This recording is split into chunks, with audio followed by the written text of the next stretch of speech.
Assalamualaikum warahmatullahi wabarakatuh.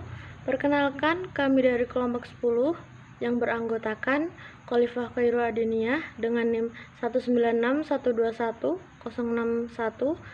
Dia Sri Utami dengan NIM 196121062, Vera Vidastuti dengan NIM 196121063, dan yang terakhir Wiji Purwanti dengan NIM 196121064.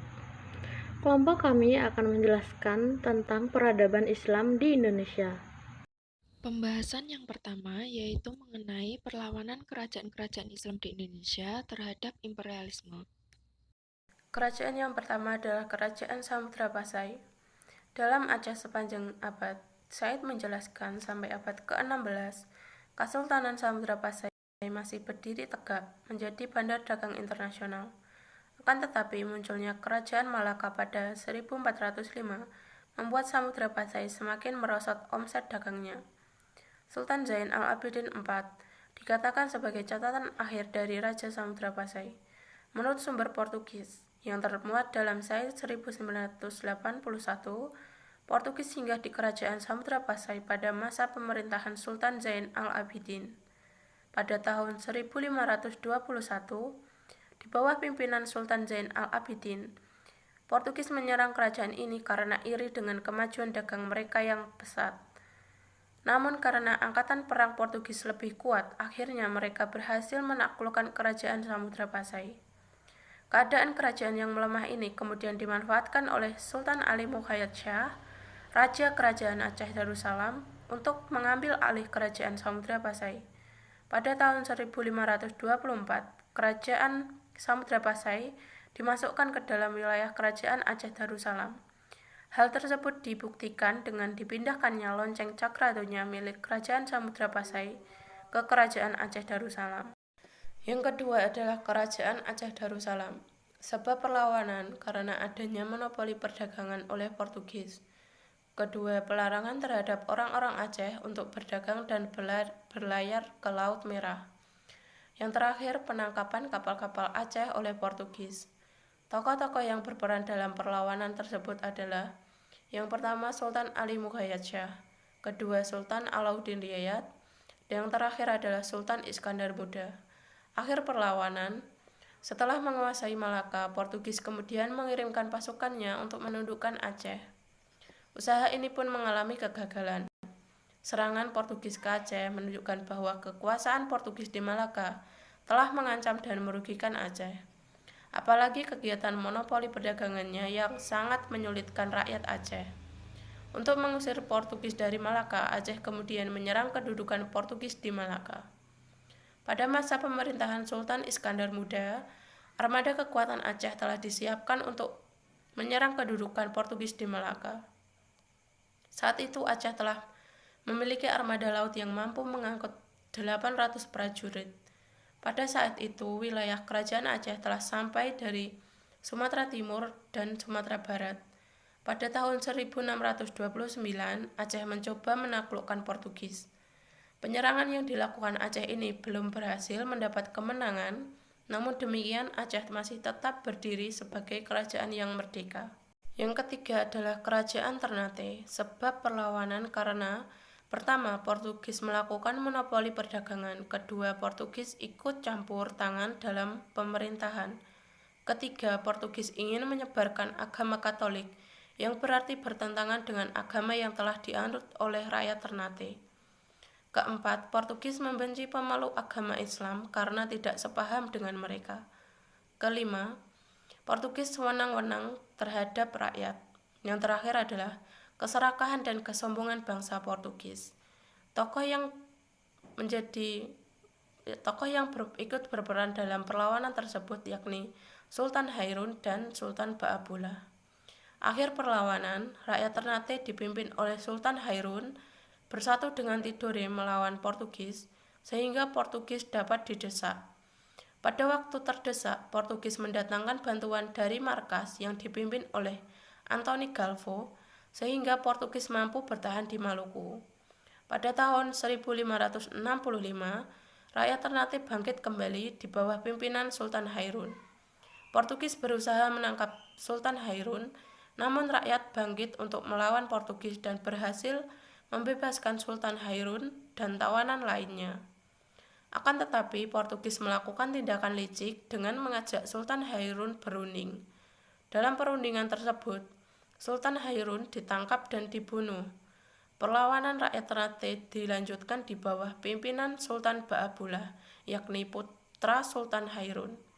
Pada tahun 1574, benteng Portugis dapat direbut komandan Portugis menyingkir ke Haito, dan akhirnya menguasai dan menetap di Timor Timur sampai pada tahun 1975. Keempat adalah Kerajaan Mataram Islam. Sebab perlawanan karena yang pertama, VOC berkali-kali merampok kapal-kapal Mataram dan Jungjung Jepara. Meskipun telah dilaporkan, VOC tidak mengambil tindakan apapun terhadap para perampok tersebut. Bahkan mengelak dengan mengatakan bahwa yang merampok adalah orang-orang Inggris. Kedua, tingkah laku pimpinan kantor VOC yaitu Balthasar van Eindhoven yang menghina agama Islam dan Raja Mataram, serta sering memerkosa wanita. Yang ketiga, tindakan VOC yang tidak sesuai dengan perjanjian tahun 1614, bahkan berusaha membatalkan perjanjian tersebut, janji-janji yang tidak ditepati selama 4 tahun.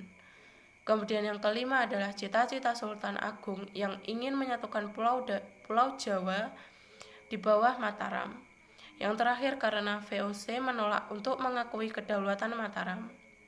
Tokoh-tokoh yang berperan dalam pemberontak perlawanan tersebut adalah yang pertama Sultan Agung, kemudian yang kedua Suro Agul-Agul, ketiga Mandurorejo, keempat Uposantono, kelima Dipati Purbaya, dan yang terakhir adalah Tumenggung Singoranu. Akhir perlawanan pada tanggal 8 Agustus 1618, kantor dagang VOC di Jepara diserbu oleh Mataram. Serbuan ini merupakan reaksi pertama yang dilakukan oleh Mataram terhadap VOC. Pihak VOC kemudian melakukan balasan dengan menghantam perlawanan Mataram yang ada di Jepara. Sejak itu sering terjadi perlawanan antara keduanya. Bahkan Sultan Agung berketepatan untuk mengusir kompeni dari Batavia. Serangan besar-besaran terhadap Batavia dilancarkan 2 kali. Serangan pertama pada bulan Agustus 1628 dan dilakukan dalam 2 gelombang. Gelombang pertama di bawah pimpinan Baurekso dan Dipati Ukur, sedangkan gelombang kedua di bawah pimpinan Suro Agul-Agul, Mandurorejo, dan Uposantono. Batavia dikepung dari darat dan laut selama 3 bulan, tetapi tidak menyerah, bahkan sebaliknya. Tentara Mataram akhirnya terpukul mundur.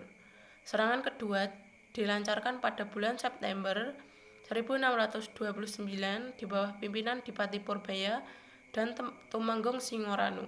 Akan tetapi serangan yang kedua ini pun juga mengalami kegagalan. Selanjutnya akan saya jelaskan perlawanan Kerajaan Makassar atau Goa. Sebab perlawanan Kerajaan Makassar yaitu VOC ingin memonopoli perdagangan Makassar dan banyaknya tuntutan yang diajukan oleh VOC terhadap Makassar. Tokoh yang berperan Sultan Hasanuddin. Akhir perlawanan, pada 7 Juli 1667, meletus Perang Goa, tentara VOC ingin dipimpin oleh Cornelis Johnson Spelman, diperkuat oleh pengikut Arupalaka dan ditambah orang-orang Ambon di bawah pimpinan John Ger van Manipa. Kekuatan VOC ini menyerang pasukan Goa dari berbagai penjuru. Beberapa serangan VOC berhasil ditahan pasukan Hasanuddin. Tetapi dengan pasukan gabungan disertai peralatan senjata yang lebih lengkap, VOC berhasil mendesak pasukan Hasanuddin. Benteng pertahanan tentara Goa di Barombang dapat diduduki oleh pasukan Arupalaka. Hal ini menandai kemenangan pihak VOC atas kerajaan Goa. Hasanuddin kemudian dipaksa untuk menandatangani. Sultan Hasanuddin tidak ingin melaksanakan isi perjanjian itu karena isi perjanjian itu bertentangan dengan batin nurani dan semboyan masyarakat Goa atau Makassar. Pada tahun 1668, Sultan Hasanuddin mencoba menggerakkan kekuatan rakyat untuk kembali melawan kesewenang-wenangan VOC itu. Namun, perlawanan ini segera dapat dipadamkan oleh VOC. Dengan sangat terpaksa, Sultan Hasanuddin harus melaksanakan isi perjanjian Ponggaya. Selanjutnya, Kerajaan Maluku. Bangsa Portugis kali pertama mendarat di Maluku pada tahun 1511. Kedatangan Portugis berikutnya pada tahun 1513. Akan tetapi, Ternate merasa dirugikan oleh Portugis karena keserakahannya dalam memperoleh keuntungan melalui usaha monopoli perdagangan rempah-rempah. Pada tahun 1533, Sultan Ternate menyerukan kepada seluruh rakyat Maluku untuk mengusir Portugis di Maluku. Pada tahun 1570, rakyat Ternate yang dipimpin oleh Sultan Hairun dapat kembali melakukan perlawanan terhadap bangsa Portugis. Namun dapat diperdaya oleh Portugis hingga akhirnya tewas terbunuh di dalam benteng Durdet. Selanjutnya dipimpin oleh Sultan Ba'abullah pada tahun 1574. Portugis diusir yang kemudian bermukim di Pulau Timor. Menurut Miss Windu dalam Sejarah Nasional Indonesia tahun 2019, awal dari Maluku mengangkat senjata dimulai saat peperangan dipimpin oleh Kali-Kali pada tahun 1646, namun perlawanan ini cepat dipadamkan oleh VOC. Selanjutnya, Maluku angkat senjata kembali melawan VOC di Tidore pada tahun 1779. Perlawanan ini dipimpin oleh Sultan Nuku setelah tertangkapnya Sultan Jamaluddin. Sultan Nuku melakukan strategi dengan cara menghasut orang Inggris untuk mengusir VOC. Setelah berhasil, Sultan Nuku menyerang bangsa Inggris untuk keluar dari Maluku. Upaya ini berhasil mempertahankan Maluku dari bangsa Barat hingga akhir hayatnya. Selanjutnya, Kerajaan Banten. Sebab-sebabnya adalah Belanda atau VOC yang serakah ingin menguasai Banten, yang merupakan tempat yang sangat strategis dan sebagai tempat bandar perdagangan internasional. Selanjutnya, Belanda ikut campur urusan kerajaan. Tokoh yang berperan adalah Sultan Haji, Sultan Ageng Tirtayasa, dan Pangeran Purboyo. Akhir perlawanan yaitu pertentangan Banten VOC menjadi perlawanan besar setelah Banten di bawah pemerintahan Sultan Ageng Tirtayasa pada tahun 1651 sampai 1682. Dalam hal ini, VOC melakukan politik divide et impera. Pada tahun 1671, Sultan Ageng Tirtayasa mengangkat putra mahkota yang dikenal dengan sebutan Sultan Haji karena pernah naik haji, sebagai pembantu yang mengurusi urusan dalam negeri. Sedangkan urusan luar negeri dipercayakan kepada Pangeran Purboyo, yaitu adik Sultan Haji. Atas hasutan VOC, Sultan Haji mencurigai ayahnya dan menyatakan bahwa ayahnya ingin mengangkat Pangeran Purboyo sebagai Raja Banten. Pada tahun 1680, Sultan Haji berusaha merebut kekuasaan, sehingga terjadilah perang terbuka antara Sultan Haji yang dibantu VOC melawan Sultan Ageng Tirtayasa atau ayahnya yang dibantu Pangeran Purboyo. Sultan Ageng Tirtayasa dan Pangeran Purboyo terdesak keluar kota, dan akhirnya Sultan Ageng Tirtayasa berhasil dilawan oleh VOC sedangkan Pangeran Purboyo mengundurkan diri ke daerah Priangan pada tahun 1682. Sultan Haji dipaksa oleh VOC untuk menandatangani suatu perjanjian yang isinya: yang pertama, VOC mendapat hak monopoli dagang di Banten dan daerah pengaruhnya. Yang kedua, Banten dilarang berdagang di Maluku. Yang ketiga, Banten melepaskan haknya atas Cirebon. Yang terakhir, Sungai Cisadane menjadi batas wilayah Banten dengan VOC. Sejak adanya perjanjian ini, maka penguasa Banten sebenarnya ialah VOC. Yang selanjutnya, Kerajaan Cirebon. Perang yang terjadi di Desa Kedondong, Kecamatan Susukan, Cirebon itu terjadi mulai tahun 1802 hingga 1818. Perang muncul lantaran warga setempat memprotes keputusan Belanda menerapkan pajak dengan nilai yang tinggi. Warga marah lantaran nilai pajak mencekik masyarakat. Pangeran dari Keratonan Cirebon juga memahami kemarahan warga. Dia pun keluar dari kenyamanan keraton dan bergabung dengan rakyat melawan penindasan Belanda.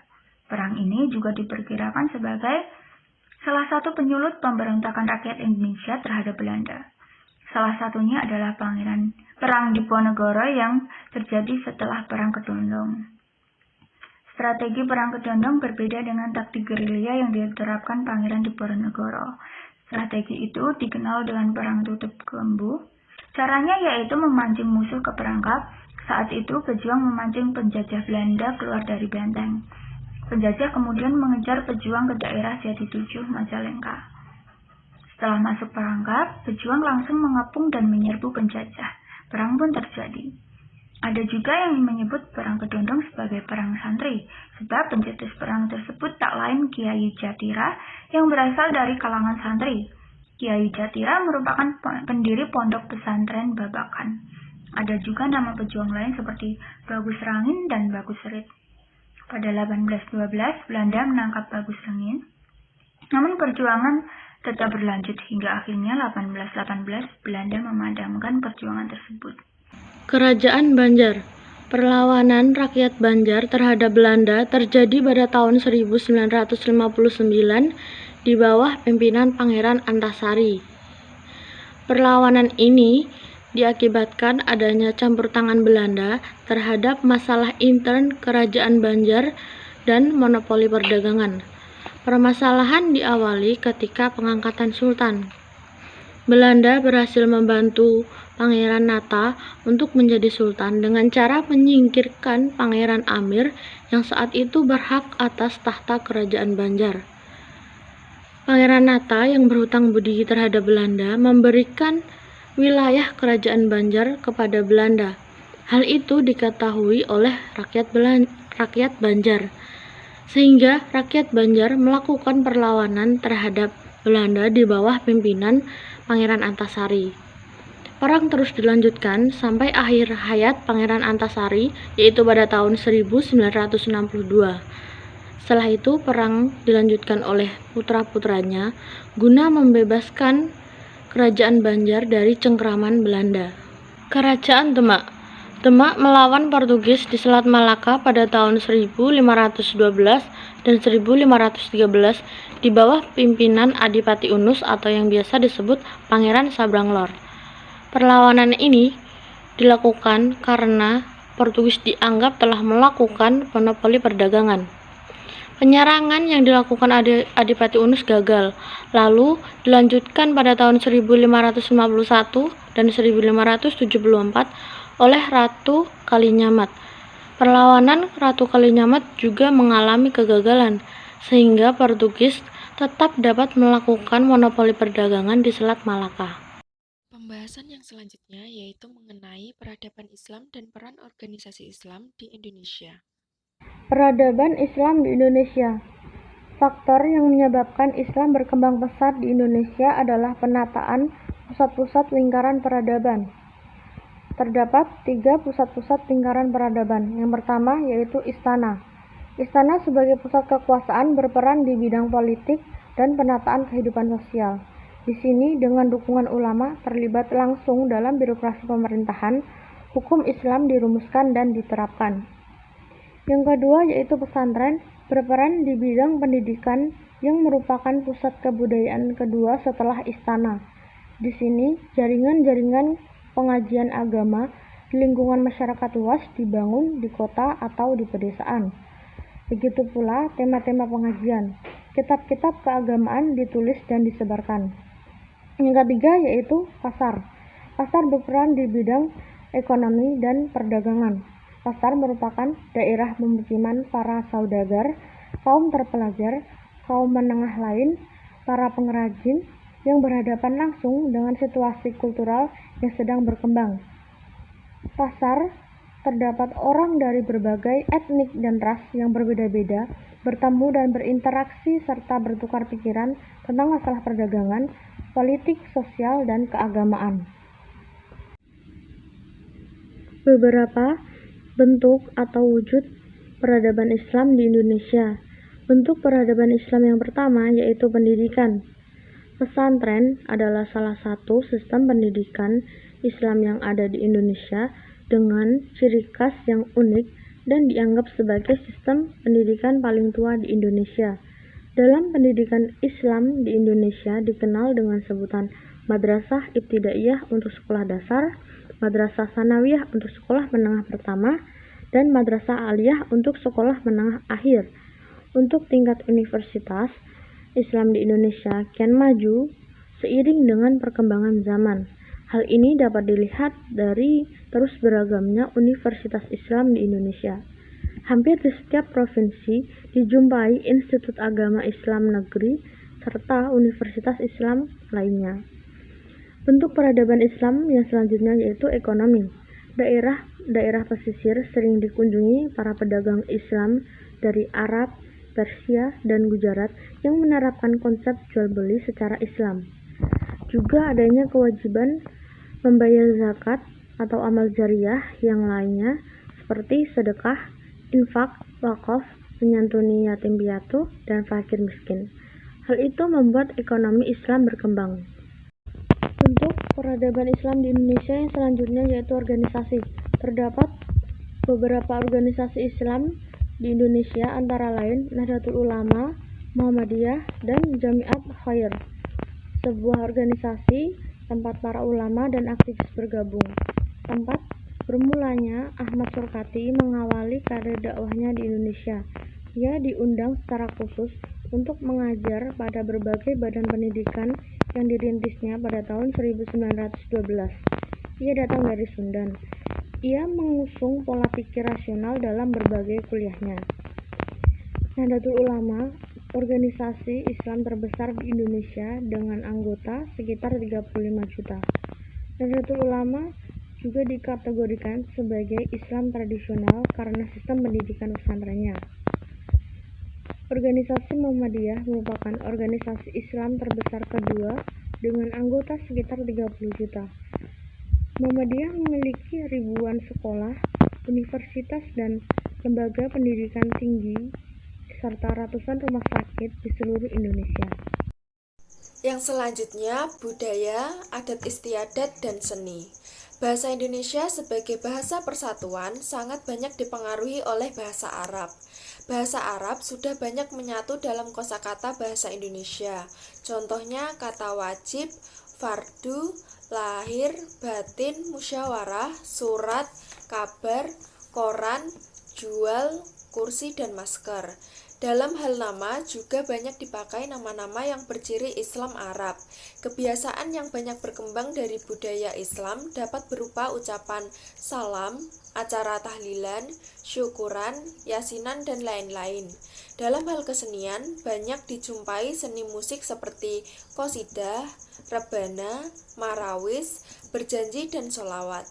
Kita juga melihat pengaruh di bidang seni arsitektur rumah peribadatan atau masjid di Indonesia yang banyak dipengaruhi oleh arsitektur masjid yang ada di wilayah Timur Tengah. Selanjutnya, politik. Pengaruh ini dapat dilihat dalam sistem pemerintahan kerajaan-kerajaan Islam di Indonesia, seperti konsep khilafah atau kesultanan yang sering kita jumpai pada kerajaan-kerajaan seperti Aceh, Mataram, Demak, Banten, dan Tidore. Ada juga beberapa daerah yang diberikan keistimewaan untuk menerapkan syariat Islam, seperti Aceh. Seiring dengan reformasi 1998, di Indonesia jumlah partai politik Islam kian bertambah.